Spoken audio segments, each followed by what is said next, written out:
Hi, it's Fraser here. This past week on Spiked, we've just had a fantastic live event featuring Brendan O'Neill and Rod Liddell in conversation.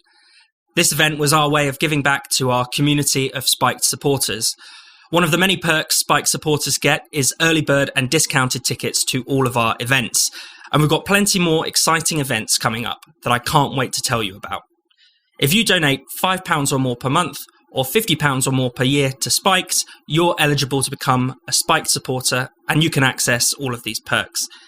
If you haven't already, sign up now at spiked-online.com/supporters. Now, onto the Spiked podcast.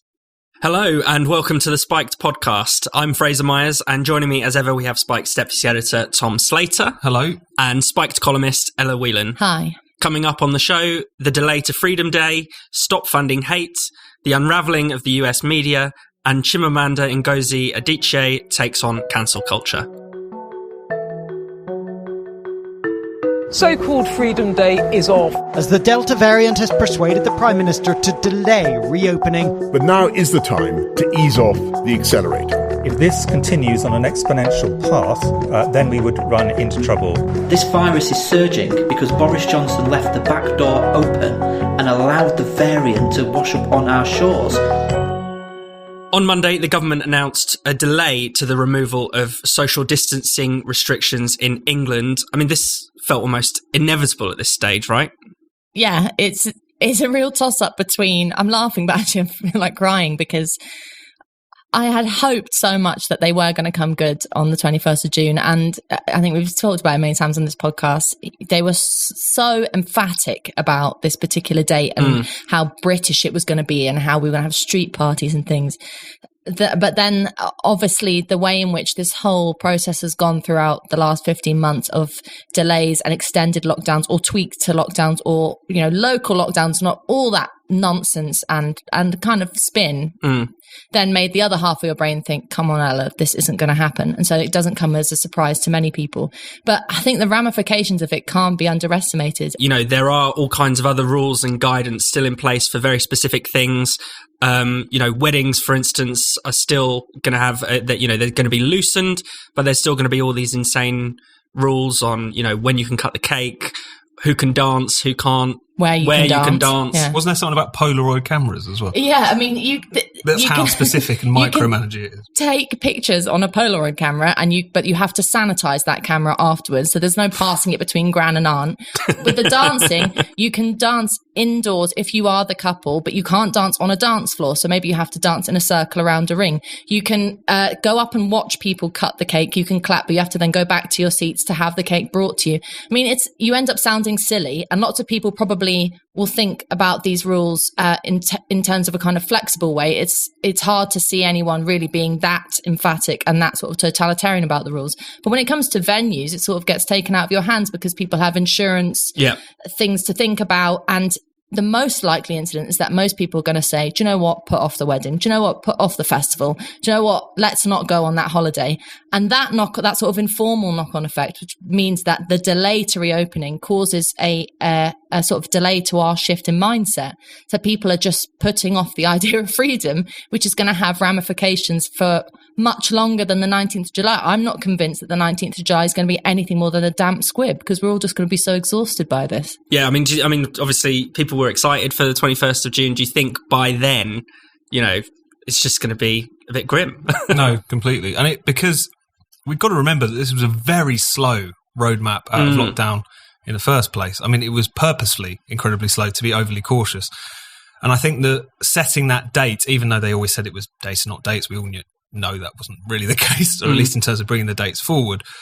I think it became psychologically quite important to people because it was about drawing a line under this, which is to say that, of course, like the epidemiological picture is going to change from time to time, that we are going to live with this virus, we're not going to get rid of it, that the time for these kinds of unprecedented measures, the times in which the government is expected or it feels compelled to issue lengthy guidance as to how to conduct yourself at a wedding or anywhere else, would in large part end. And what's so striking about it, as we saw reported in the past 24 hours or so, and as you wrote about, that it was done, as ever, on a picture which was incomplete because it didn't take into account the most up-to-date real world data, not the modelling data, on the questions of vaccines. I mean, you should probably say something about that, but it just seems to happen time and again, doesn't it? Well, yeah, I mean, much of the modelling has been consistently pessimistic. You know, back in January, before the roadmap was announced, Sage and their modellers were predicting around 5,000 deaths per day in the summer in their worst case scenarios,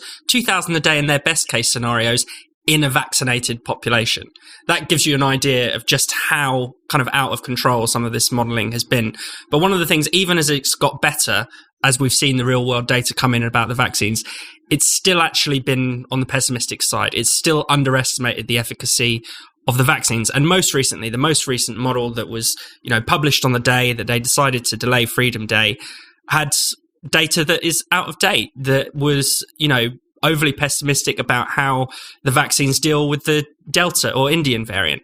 This keeps happening. And instead of looking at the real world, we're still relying on these models that keep getting it wrong, that keep being overly pessimistic. It seems as if, you know, many of the scientists, there's no cost to being overly pessimistic. There's no, you know, whereas if you're a bit too relaxed, then you're probably a crank and a COVID denier. You know, there's no balance in this discussion. But when you mention the word cost, I think that's really important, because even though lots of us have been banging our heads against a brick wall talking about the cost of lockdown for the entirety of this last 15 months, it still hasn't hit home that even now at this point, when you have, if you balance up the potential for hospitalizations and deaths against the cost of continuing lockdowns, be that on, you know, all the things we've talked about, people's mental health, people's livelihoods, people's jobs. I mean, all of that hasn't gone away. You know, people are still on the brink of financial ruin, for example. People are still struggling with their kids who haven't been in school. Just because a little bit of normality has come back doesn't mean it's happy days for everyone. There's still a long way to go to recovering from what's happened to us over the last 15 months. And so that, I think that gets underplayed. Whereas, you know, we've had some more sensible discussions about balancing risk, and at least that is recognised by like a handful of Tory MPs occasionally. But the vast majority of government are still on this sort of blinkered trip of saying the only way to do this is to continue the process of lockdown, while it feels like the rest of society is screaming, we can't do this anymore, just because there are a few more people in the park and it's hotter, and some commentators seem to think that life is back to normal. It isn't for the vast majority of society. And it isn't back to normal as far as how a free society should operate. And I think, you know, a sense of fatigue is set in with a lot of us, I think, because you do feel like you're banging your head against a brick wall. You do feel like time and again, as you wrote about Fraser, you know, there's a slightly misleading picture, or a pessimistic picture, shall we say, being painted and used to make decisions. But I think we've got to stop kind of arguing for all this on the terms of the data, on the terms of the picture, and just try and put it in a little bit of perspective. Is that we were now 15 months in to a kind of extended state of emergency in which the relationship between the citizen and the state gets overturned, in which liberties are something just to be kind of gifted back to us, then taken away again, in which we're subject to this remarkable level of micromanagement, in which Parliament continues to be sidelined. We saw the Speaker of the House of Commons take Boris Johnson to task again for announcing these restrictions, first in the press and then at a press conference rather than in front of our democratically elected representative. Useless though they are, they're still our democratically elected representatives. We need to get the seriousness of this in a bit of perspective. You know, last March, a Rubicon was crossed for a liberal society. We went into a response to a pandemic that even people like Neil Ferguson admit they never thought they could quote unquote get away with in the free world, effectively.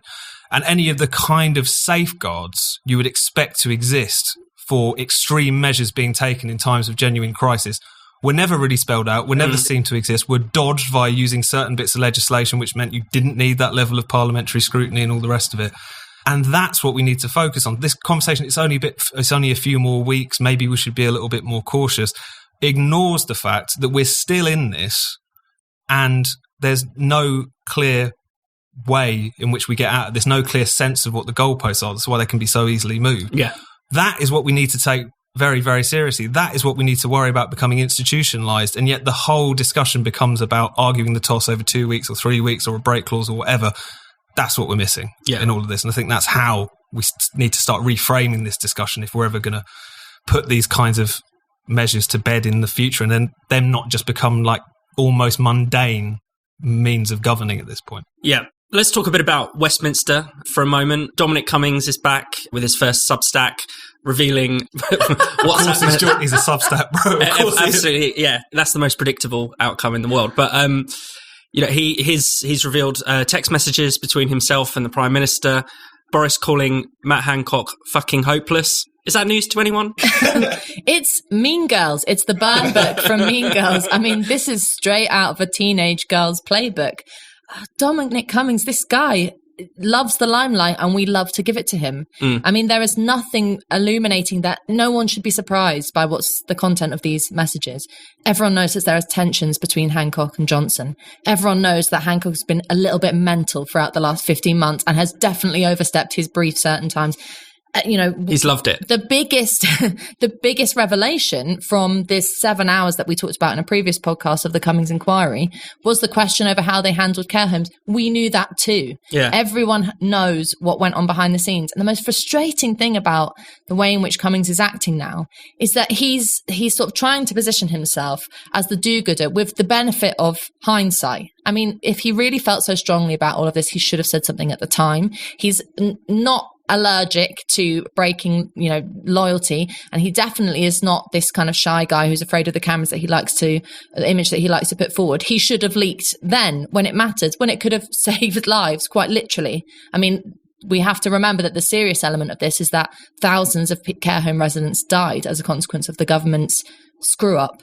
And so he didn't do what was right at the time. And so he shouldn't be given any credit for sort of spilling the beans now. The more important question is, there are still very serious decisions to be made around, as Tom says, how we deal with reopening and what a future society post-coronavirus looks like. And if we've got this sort of bitchy cohort in cabinet or in government sort of sending each other nasty texts, and that's how decisions are made on the basis of sort of personality politics, that's what I'm interested in. That's a big problem for us, because who's left out of this whole decision-making process? The public. It's just about who's in favour with Johnson at the moment, who he thinks is a prick and who he thinks is useless. Who's in the court of Boris. Tom, do you want to say anything more on this? It's interesting because in a way it's just a Westminster Village story. It's the sort of thing that Dominic Cummings always claimed to be completely uninterested in and thought lobby hacks were ridiculous for being so obsessed with the kind of who hates who said what about who.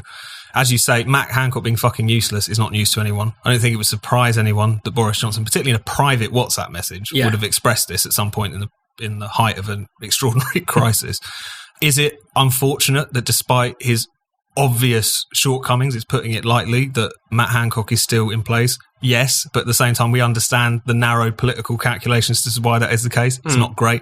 But it does feel like, with the recent kind of dom shells, as they've been called recently, you wonder if he's been detached from his focus groups for too long. Because, the last one he was banging on about was the flat. Do you remember he had one of his blog posts was about that and how unethical he thought it was, the way in which that was done. All of the stuff about the chatty rat, which is important, but again, kind of by the time you've explained it, everyone's dozed off. It's interesting because, aside from anything else, it's just a classic Westminster Village story. Yeah. And yet it's one that Dominic Cummings seems to be most keen on pushing, largely because he's obviously got a beef with Matt Hancock and he wants to exact revenge. And nothing else to do anymore. I have some incredibly exciting news to share with you. The Great Courses Plus is now Wondrium. Wondrium is everything we know and love about the Great Courses Plus and so much more. Wondrium provides fantastic video and audio learning experiences. It has tons of great content to enrich our lives with mind-blowing moments. We can still stream all of our favourites from the Great Courses, including videos created in partnership with National Geographic, Smithsonian, History, the Culinary Institute of America, and so many other great institutions. Plus, there are so many entirely new and exciting programmes to choose from. Why not check out Wondrium Originals, or learn all kinds of art and craft skills from their collections from Craftsy. Wondrium also has exclusive documentaries for you to stream. All of this new additional Wondrium content comes at no extra cost. I've been absolutely gripped watching The Real Russia, the politics of the pandemic. Russia is a unique and often poorly understood country. In this film, you'll learn how Russia's scientists became the first in the world to announce a working COVID vaccine, but also why the government has struggled to contain the pandemic more broadly. I can't wait for you to experience Wondrium. Prepare to have your mind blown. Sign up now through our special URL to get this great offer. you can have a 14-day free trial of unlimited access. Go now to wondrium.com/spiked. That's wondrium.com/spiked. wondrium.com/spiked.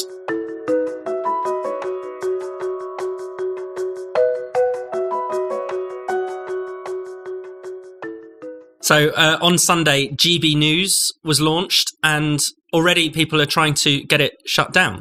Tom, do you want to talk about this? Well, we knew this for months, didn't we, really? I mean, Stop Funding Hate, who's a group that some people might be aware of, has been campaigning against GB News since before it ever broadcast a single second. Back in February, I think, they were trying to get people to message and to contact their mobile phone providers specifically, I'm not 100% sure why, to tell them not to advertise on GB News because it was going to be Fox News style, all the rest of it.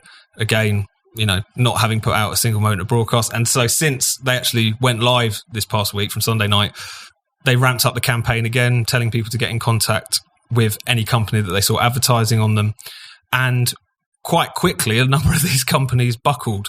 So first it was Copperberg, I believe, Grolsch, IKEA, Nivea, Octopus Energy, the Open University. I think Specsavers has piled in since I last checked. And it's just really quite striking the level of, on the first-hand, intolerance of these campaigners. I mean, we can get into the claims they try to make for themselves, but they are effectively just trying to kind of exploit cowardly corporates to deprive outlets who they disagree with of revenue and to shut them down. That's their intention. You can dress this up as people power. It's not. We all know it isn't. But also the willingness of these firms to play along, really. The speed with which they said that they would pause their advertising to review it. It's really quite remarkable, really, when, for all the claims made about GB News, it is basically just offering a more opinionated, chatty, anti-woke alternative to the news. It is not the kind of fascist propaganda station of these people's fever dreams. So quite unedifying. It will probably just help boost the GBN's notoriety and have more people talking about them. So it's probably going to backfire. But that doesn't change the fact that it speaks to this really, really intolerant strain amongst a certain section of the kind of chattering classes and the Twitter set, and it's just been remarkable to see how strong that kind of sense of feeling is. Yeah. Ella, what do you make of this? The campaign is called Stop Funding Hate. What do you make of this accusation of hate that is being thrown around quite liberally? Well, it's really concerning because even though, Stop Funding Hate reminds me of when I was at Sussex and, people used to go on about the fact that they bought their organic apples from a certain shop because of, and played that kind of consumer politics. And it was like the lamest form of political activism you could ever engage in. There's like exceedingly bourgeois, exceedingly unedifying, as Tom says. But the idea that you would ask big corporates, big business, and people with huge amounts of capital and ability to wave that around to get involved in deciding what is and isn't a good editorial policy, because that's basically what they're asking companies to look at when it comes to GB News. Say, we disagree with your editorial policy, which is what? Being opposed to wokery and saying some occasionally controversial things about Harry and Meghan. That's as far as GB News has really gone. It hasn't been, to sort of do it down for a second, it really hasn't impressed in terms of putting forward, for me anyway, a sort of a brand new way of looking at the news. It has been a kind of talk radio and film. I really wouldn't get my knickers in a twist about it. It's only been a week. Let's see what it comes up with. But the idea of hate is completely subjective. We've written on Spiked many times about Stop Funding Hate campaigns and the idea in which the way it defines hate can be twisted in any different context. And, the idea of hate can sometimes be positive. People hate their jobs, so they change, and people hate their surroundings, so they move. People hate politics and their political situation, so they campaign for change. The pathologization of hate is a very kind of sick thing, which seeks to sort of police emotions in a way which is incredibly immaterial and leads to very illiberal ends, because who decides what's hateful and what's not? I guess also it just shows the narrowness of the current debate, where Andrew Neil, ex-BBC presenter, can be seen as, presenting a kind of, being a standard bearer for hate. Yeah. It's completely bizarre. The other element of this is, of course, these companies are essentially going along with the woke worldview. What do you make of that, Tom? Yeah, I think the kind of the wokeness of capital these days gives these people more room to operate, certainly. Now, whether or not this is sincere or not, or whether or not it's deeply held, is something we can get into. But that's really the context in which it's operating. And it's just always funny, frankly, how as soon as you see one of these corporates take some kind of woke stand or another, whether they engage in a bit of virtue signalling or in this case join some sort of boycott, you've got to be on Google for about 30 seconds before you realise they've been involved in some really dodgy shit. Like, it's so striking. It's without fail. So, of course, the big one being IKEA, who joined in this boycotting of GB News, suspending their advertising. On the exact same day, this wasn't 5, 6, 7 years ago, on the exact same day in France, a French court fined IKEA €1 million because they'd found that leading members of staff had been spying on employees through various different ways and means. People have dug up all kinds of stuff as well about them, censoring promotional material in Saudi Arabia to remove women from it, not necessarily sticking to their quote-unquote humanistic values, as they said they were holding to when they dropped out of GB News. Nivea, as some people have pointed out, including myself, were involved in a scandal about 4 years ago because they were found to be promoting skin whitening cream in Africa. Yeah. It just shows that this woke capitalism is a con, at the very least, because it is incredibly compatible, this kind of virtue signalling, with old-fashioned forms of exploitation. And in a way, I don't think these people are insincere. I think there's a thing about identity politics which attracts these businesses. It gives them a sense of mission because they don't think that making money is enough anymore. It makes them feel a bit nervous. It also gives their kind of working lives a sense of meaning, I guess. But if nothing else, it speaks to the thinness of this politics. It's emphasis on like performance and statements and grandstanding at the cost of what is actually much more important. That they can, on the one hand, try to act tremendously woke, but be, typically exploitative in other ways. I think it's just so striking, and just how every single time this happens, almost without fail. Do you not think if you were, an uber woke person, think of yourself as progressive and left wing, you'd take a step to pause and think, why do I keep ending up on the same side of the debate as McDonald's, Coca-Cola, Pepsi, Procter & Gamble, blah, blah, et cetera, et cetera, et cetera? Because being a leftist, being woke, whatever you want to call it, has nothing to do with working class interests any longer. It has nothing to do with working people. It's got no sense of, Black Lives Matter and all these groups now say, oh, we're anti-capitalist. We've been hearing that from students for decades. Oh, I'm an anti-capitalist, I'm a Marxist. It means absolutely nothing because it hasn't, at its heart, it doesn't have any link with a working class consciousness, if that even exists anymore. Politics is so weird at the moment that you have people using these grand titles and yet they're completely empty. What's happening is that actually a very aggressive young middle class politics is rising, which takes on the guise of being progressive, but has no interest in changing the status quo at all. If they did, they'd be backing a channel like GB News for shaking up. Everyone talks about shaking up the media conglomerates and, it's the same old bias on whether it's the BBC or anywhere else. You'd invite pluralism to the news. But if you didn't agree with that. Even if you didn't agree with it. Spiked is producing more content than ever. And I know you want to keep up with all the fantastic articles, essays, podcasts, and interviews that we're publishing every day. If you never want to miss anything we do, make sure you sign up to our daily newsletter. It's called Today on Spiked. Every weekday, you'll get a roundup of all of Spiked's content, plus some exclusive commentary from the Spiked team, usually Tom Slater or myself. To get all of that, just go to spiked-online.com/newsletters and sign up to Today on Spiked now. Now, back to the Spiked podcast.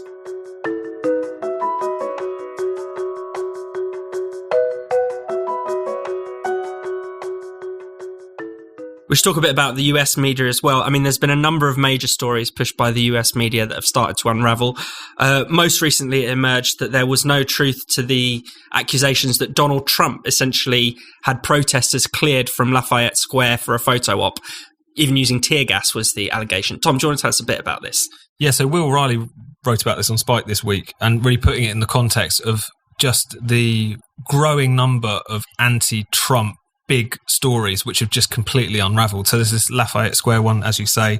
So there was a report released last week by the US Interior Department, said that the president had nothing to do basically with this clearing of the park, because the presentation of it was very much that he in effect just ordered federal agents to tear gas these peaceful protesters. Turns out they weren't that peaceful. Turns out it was DC police who did this anyway. And it turns out that this was something they'd pre-planned to clear the park in advance anyway. This wasn't just so Trump could have his photo op. And then you've just got to go back to the running list, really. Obviously, there's the whole Hunter Biden scandal, something which was dismissed as misinformation at the time, which, as you know, in the fullness of time, the truth has come out much more on that front. There's obviously the lab leak theory, which we got into last week, which is arguably the most striking and consequential example yet. And then, of course, there is the storming of the Capitol, which is something that we don't really talk that much about in the UK necessarily, but a lot of the claims that were made about that have completely unravelled now. I mean, one of the core ones, which was this horrendous image of this cop being bludgeoned to death by a fire extinguisher, turned out to be complete nonsense. You know, he died of natural causes, potentially influenced by the stress of the day and all the rest of it, but that completely flopped. Claims about the stormers actually being armed again, there's nothing to back that up. So all of these things are just perfect examples, really, of all that chatter about Trumpist alternative facts and the truth is whatever you want it to be. That's entirely the case with the US media. They were so blinded by this kind of anti-Trump bias and quite actively wanted to maintain the narrative, if you like, even if the facts turned out to be inconvenient. And, you know, you're almost kind of a bit numb to it at this point, and the stories are so long ago that people almost don't remember them. But it's just another striking case of that continuing to happen. And it's interesting, as Will points out, that this is only really coming out now. People are only really admitting to this stuff now because Trump's gone, basically, and they're allowed to. I mean, it seems as if the, you know, American media kind of designated themselves the official opposition to Trump and didn't want to explore stories that could possibly help him in some way. I mean, you sometimes feel that way about the, you know, riots last summer. The fiery but peaceful protests being the classic example. You know, had Trump not been in office, had there not been this real messianic fervour in favour of Black Lives Matter, maybe there would have been a bit more discussion about that kind of thing. Ella? Yeah, I mean, as Will it's tricky, isn't it? Like, as Will points out in the article, one of the stories that, you know, had the space to look again at has been the case of hydroxychloroquine, which everyone rubbished Trump when he said that he was taking it, and there was a kind of initial backlash against it, and now it's come out that actually maybe it's not so stupid. And, you know, again, with the benefit of hindsight and greater scientific intervention and investigation, you can look at it again. The problem with Trump is he, at the same time as saying that, he was saying mad things about bleach. He was, you know, he was a mad guy who seemed to have no principle and no interest in making sure that not just that his facts were straight, but that he was saying the same thing consistently. We've criticised him many times before. He didn't have any principles, and that was part of his problem.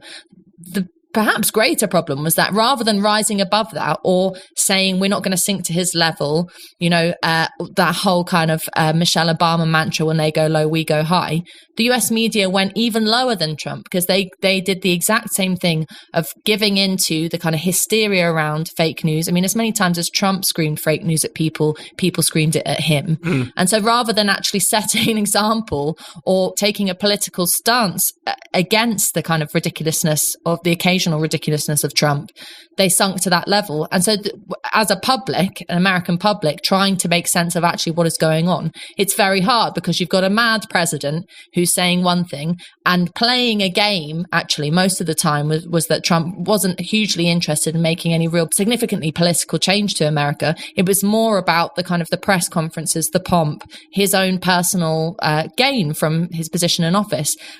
The news media played right into his hands and played that game along with him, which is that everything he tweeted was, you know, frontline news, rather than looking at the bigger picture. I mean, we're in the middle of a pandemic towards the end of his presidency, and it seemed that people were more interested in what he had to say, bitchy things he had to say on Twitter about people, rather than his, for example, healthcare policy or measures he was taking.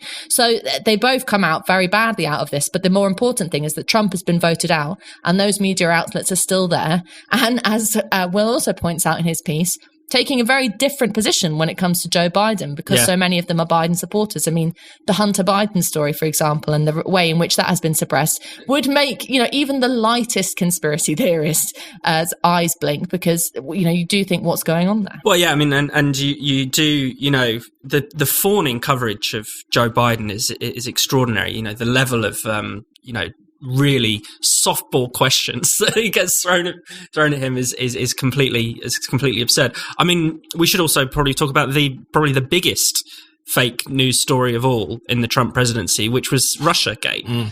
You know, the idea that this absolute conspiracy theory that the president was a Russian agent put in the White House by Putin. And again, what's interesting about that and what we've seen repeated time and again is that even after the story unravelled, no effort was made to correct these stories. No effort was made to really make clear the extent to which this was disproven. A lot of people trying to quietly walk back some of their more extreme claims suggest it wasn't as firm as they were. I mean, there were people even before the election in 2016 who were saying Trump is Putin's puppet, quote unquote, you know, and there was no real effort ever since all of that unravelled to actually make amends for that.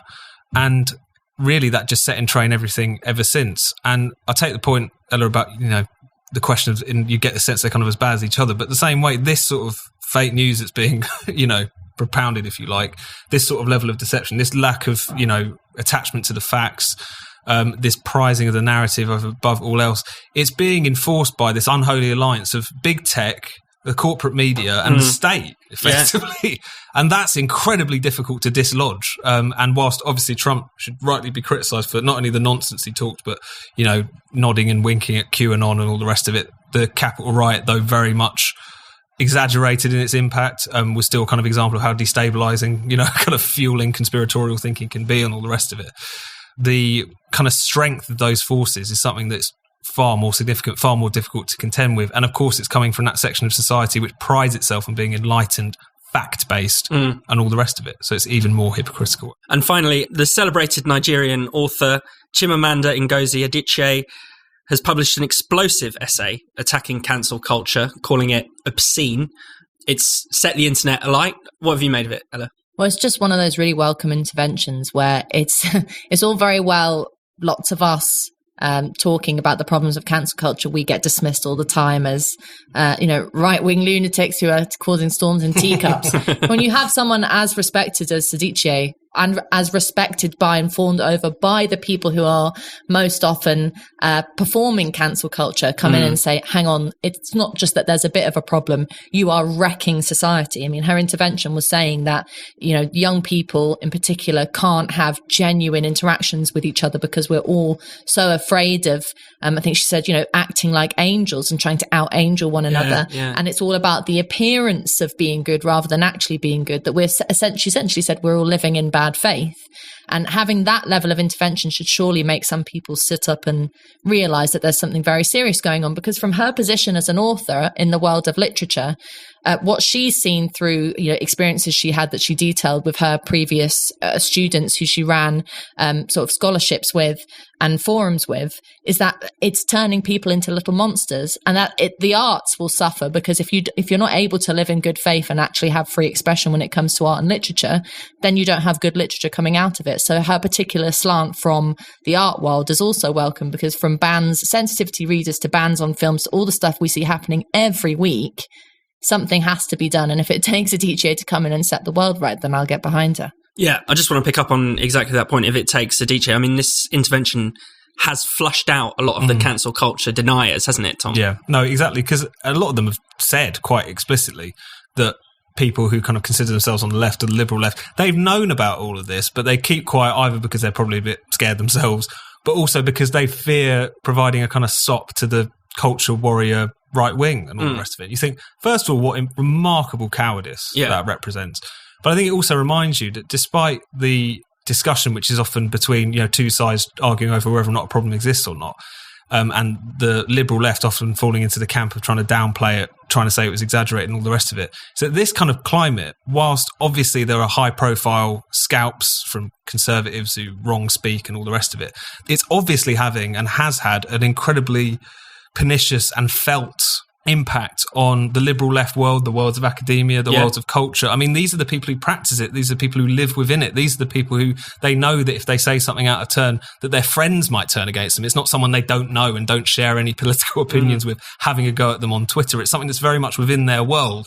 And as you say, it has taken this intervention to flush them out, really, and to kind of give them enough cover to start talking about it. It's a bit pathetic, but it's useful, certainly. And it's also just a really good read. I mean, the first 2 sections of it are kind of relitigating personal, interactions with people who turned on her and all the rest of it, which is useful. But then towards the end, it just really goes for it. And I think really captures something of not only, as Ella was saying, the kind of viciousness of all of this stuff, but also where that kind of comes from, that in certain sections of the younger population, or at least our generation, certainly, there is this self-righteousness, there is this viciousness which seems to coexist with a constant chattering about being nice and kind to everyone. And that also there's a kind of fakeness. That's one of the things that comes out, is that people who feel the need to denounce someone they've known for years and then to send them a kind of cuddly email afterwards, how so much of this is just in the glare of social media, to the point where people almost live not only quite unpleasant kind of lives and, have a quite unpleasant way of dealing with people, but also a very superficial one at the same time. And I think that's something that she really captures nicely.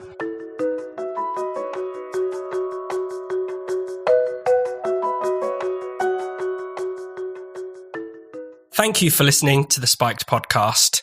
We'll be back next week, but in the meantime, make sure you keep up with all the latest from Spiked by signing up to our daily newsletter, Today on Spiked. Just go to spiked-online.com/newsletters to sign up now.